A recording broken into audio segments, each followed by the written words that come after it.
budget mo sa iyong napupuso ang scooter ay 100k to 120,000. Meron dalawang scooter ang Honda Desmark dito po sa Santa Cruz, Laguna. Napasok po sa inyong pagpipilian.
Mga ka-riders, nandito lang po tayo sa Honda Desmark, Santa Cruz, Laguna, kung saan meron pong mababang presyo ng motorsiklo. Located lang po itong Honda Desmark dito sa Regidor Street, Barangay 5, Santa Cruz, Laguna. Ayan po yung kanilang contact number sa mga hindi po makapasyal, sa mga may mga katanungan. Ayan, 501-4147. I-update ko po muna kayo ha. Ngayon po ay February 13, 2025. So bukas, Valentine's Day na mga riders. Okay, ang una kong napansin dito, marami silang available na Honda Giorno 125. Kaya lang ito po ay naka-reserve na po kaagad. Bumababa pa nga lang po sa truck ay nakabantay na yung mga ka-riders natin. So siguro, pa-reserve na rin po tayo. As of February 13, 2025, ito po ang kanilang freebies. Okay, pag kumuha po kayo ng isang motorsiklo, meron silang libreng full tank, di ba? Tapos sa selected motorcycles, alam ko meron pa silang libreng gear. Siyempre yung helmet, saka yung iba pang mga giveaways, marami dito po sa loob. Yun lang, para lang po sa first 10 customers. Ayan, meron silang libreng safety gears, yung nga pong knee and elbow pads. Hanggang ano lang po yung promo, February 11 to 28. Check natin yung mga motorsiklo nila sa loob ha. At maganda, naka-display na yung kanilang mga price. Ma'am, sir, good morning po ha. Happy Valentine's po. Habang pinapagwapo po ni Daryl yung ating bibigyan ng comparison ngayong araw. Sir, shoutout sa iyo, Daryl. I-update ko po kayo sa mga presyo ng mga motorsiklo po dito sa Honda Desmark Santa Cruz, Laguna. Mababa talaga ang kanilang presyo. Ito, may co-compare nyo naman po. Dito tayo sa playful na Honda Beat 110. Okay, kita nyo po, 72,300 lang ang kanyang cash price, and then ang kanyang down payment ay 4,900, and then yung kanyang pong 3 monthly installment, ayan. And then meron pa rin po silang Airblade 150 na kulay blue. Okay, isang price po niya 105,900, down lang po yun ng 99. And then sa PCX naman po, ito po yung CBS version, model 2023. Ang kanya pong spot cash ay nasa 122,800 pesos. And then ayan po, down din ng 10. And then ayan po yung tatlong terms ng hulog niya. Sa totoo lang, dapat po ang gagawa natin ng comparison ay itong si Giorno 125 at saka si Click 125 dahil nga pareho sila ng displacement. Pero malayo po ang price difference. Kita nyo, meron po itong 81,600 na cash price at nasa 101,000 naman po ang cash price ng Giorno. So meron po silang price difference na Click na nasa 20,000 pesos.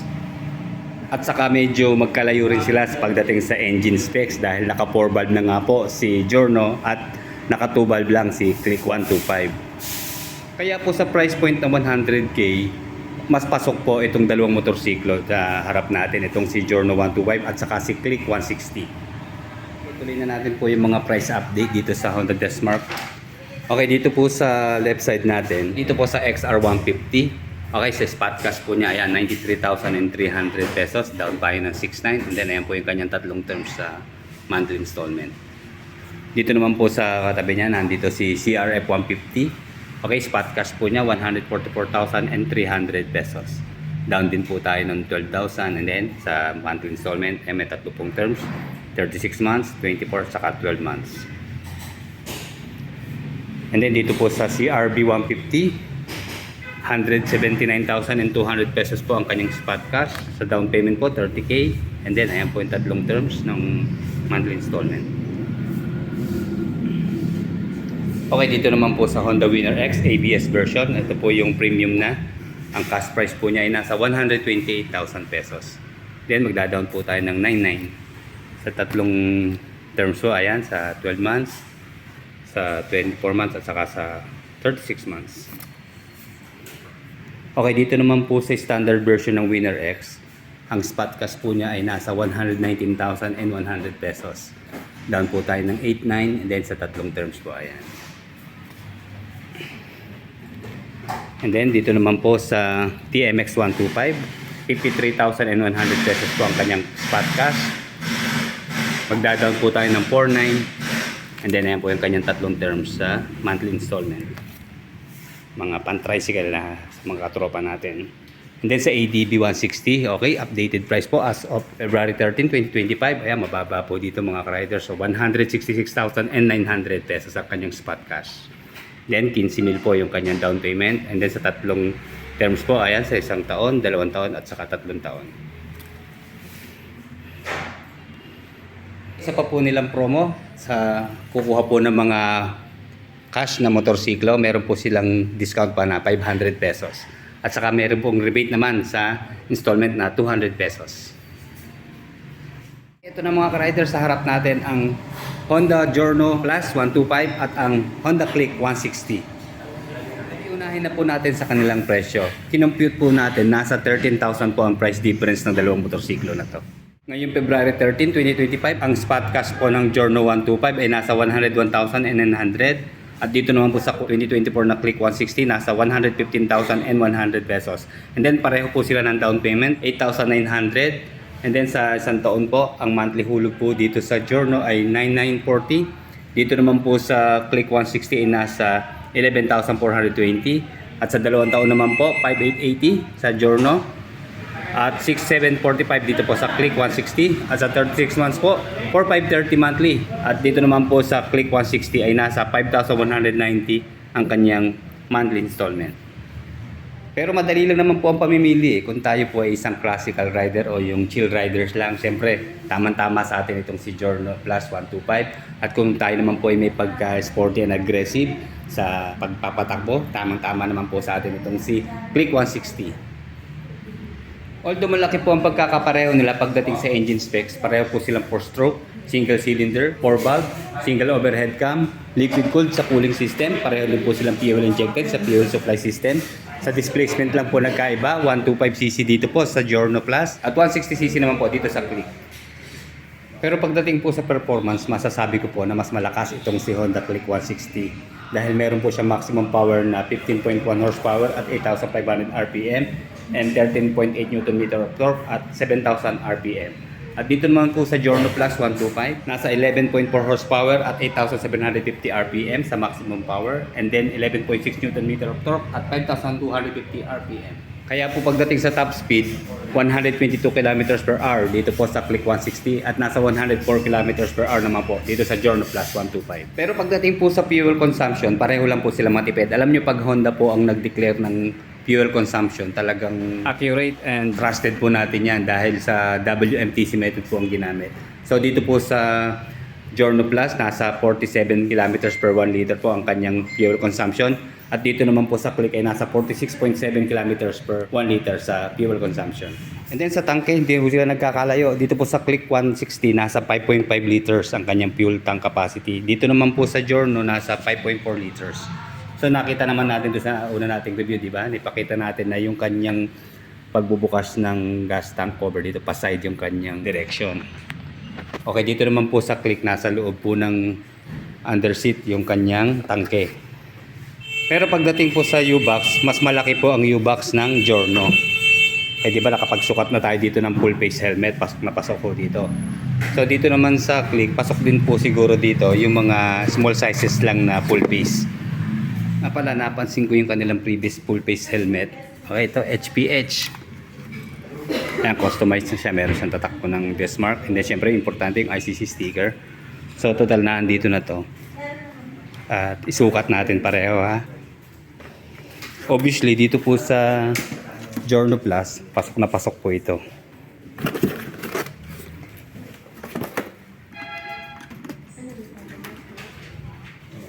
Kahit anong pwesto niyan. Pwede yan, luwag pa. Oops, baliktad. Hindi pala pwede. Ganito po mga riders ang pwesto sa kabila pala. Tulungan na tayo ni Sir Darren. Ayan, yan ang pwesto niya. Hindi pala pwede baliktad rin mga riders. So, yung pasok na pasok. So, sa Click naman, testingin natin ha. Sir, sa Click nga po. Medyo makipot po kasi sa Click eh. Pero sana mag-fit siya, di ba? Kasya rin ba? Bagay, sinukat na yan eh, no? Ito kasi yung previous eh. Okay. Bili muna kayo. Medyo ano natin, siguro pabaliktad. Kaya ayos lang ng konti po. Ayan. Hindi pwedeng baliktad rin ano. Gawa ng may ano siya eh. Ayun, pasok po siya mga riders. Medyo siyempre pe-press lang po natin. Pasok din naman po ang full piece. Pareho naman silang aluminum grab bar. Medyo mababa lang po dito ang pwesto ng grab bar ng Click. Unlike po dito sa Giorno, medyo malaki ang space niya, mataas, di ba? Almost the same po naman sila ng quality ng seat cover. Magkaiba lang talaga ng kulay. Dito kulay brown and then dito pure black naman po. One tone lang sa Click 160. Then yung tabas nila, yung shape, umalalim dito sa rider seat. And then dito, medyo mababaw naman po sa Giorno. At malambot naman yung kanilang foam. Okay, sa Click 160, meron po siyang curb weight na 116 kilograms. And then, medyo mababa lang po yung kanyang ground clearance. Nasa 138 mm at nasa 778mm naman po ang kanyang seat height. Pareho lang po sila ng timbang ng Click 160. Nasa 106 kilos din po sa curb weight itong si Giorno Plus 125. Pero mas mataas po yung kanyang ground clearance. Nasa 155mm at 780mm na seat height. Sa instrument panel, almost the same sila ng design, di ba? Dito sa ating Giorno Plus, ayan, fully digital na po siya na meron pong dalawang soft touch button dito sa ilalim ng panel. Ganun din po dito sa Click 160. Yung kanyang select and set na button dito sa ilalim ng panel. And then sa kanila po mga switches and button, dito po sa Giorno Plus, meron din siyang idling stop, electric starter push button. Then dito sa kabila, yung pong kanyang high beam, low beam sign, horn at saka turning signals. Almost the same po sila ng mga switches and button dahil dito po sa Click 160, ganun din po, meron siyang idling stop dito po sa right side. And then yung kanya pong electric starter push button. And then high beam, low beam sign, horn at saka turning signals. Sa ignition system, pareho na rin po sila naka-smart keyless. Okay, dito po sa Click, dito po sa right side yung pwesto ng kanyang knob ng ignition. Okay, ayan, nakabukod po yung switch ng seat. Then meron po siyang malalim na pocket dito sa right side. Meron din pong cover yung kanyang pocket dito sa left side. And then nasa loob po yung kanyang USB ready na charging port. And then although medyo makipot po yung kanyang pocket, pero malalim po siya mga riders. At fit naman po ang isang malaking cellphone sa loob. Ayan.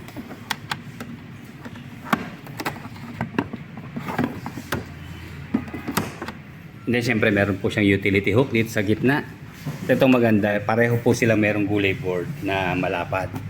Okay, dito po sa Click 160, nasa gitna po ng floorboard yung kanyang battery. Yun lang po pagkakaiba pagdating dito po sa kanyang switches ng seat and fuel. Dahil dun po sa Click 160, wala na po siyang button ng fuel dahil nasa underseat nga po. Kailangan lang natin buksan yung underseat para makapag-gas tayo. So dito po nakabukod nga yung fuel tank natin at saka yung pag-open ng seat. dahil nandito nga po yung cap ng fuel tank. And then dito naman po yung sa emergency key natin. Pag nagka-problema tayo pa sa remote, dito natin siya bubuksan in case of emergency. And then dito po sa left side yung kanyang pocket na medyo malaki din. Kaya yan, kagaya nung naipakita natin last week. Yan, dyan po ang pwesto ng cellphone. At meron po siyang additional na space sa loob. Ayan, pwede pa tayo magdagdag dyan ng ano pa mang gamit natin na pwede kumasya.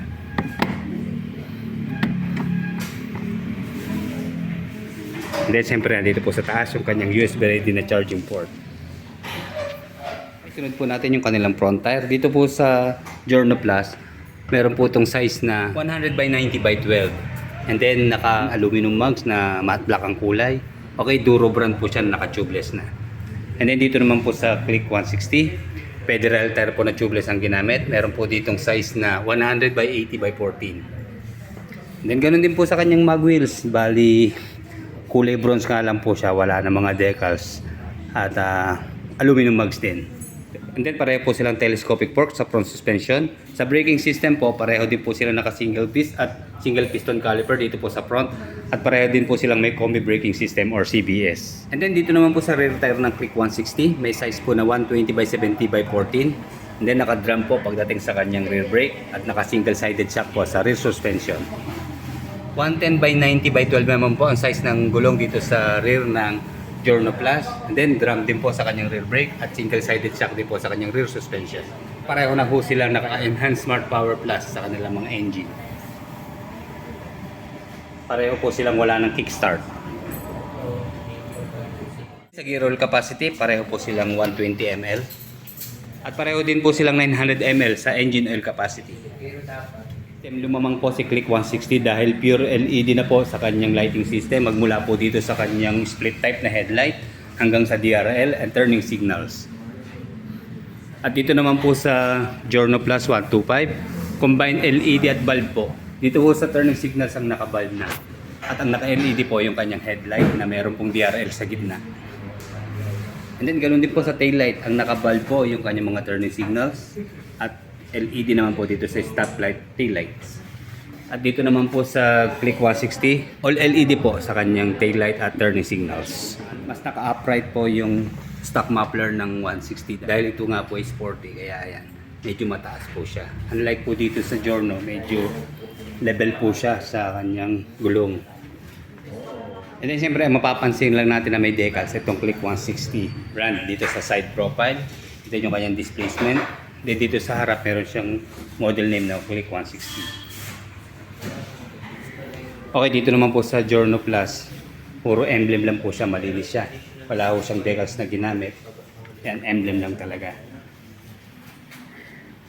Nga pala mga riders, dito po sa Click 160, tatlong kulay lang po ang available. Meron po siyang matte Cosmo Silver Metallic, matte Gunpowder Black Metallic, at ito po nasa harap natin, ito po yung matte Solar Red Metallic. At dito naman po sa Giorno Plus 125, ito po sa harap natin yung Virgin Beige, meron din po siyang matte Gunpowder Black Metallic, Pearl Jubilee White, at saka yung Pecan Orange. Ayan, sa mga naghahanap po ng accurate na price at mas mababang presyo, pasya lang po dito sa Honda Del Smart Santa Cruz, Laguna. Okay, like, comment, and subscribe sa ating channel. Salamat po. Nothing else can stop us now. Together we ride with one dream. Start your engines with the power of dreams. Beating in your heart. One dream, we ride as one. Oh, we are hope. Oh, we are love. For one dream, we ride as one. For our dreams, we ride as one. We ride as one. One love. We are one dream. We ride as one. One love. We are one dream.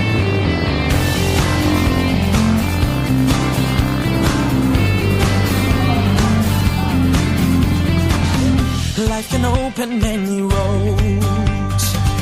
Choose a path that your heart knows.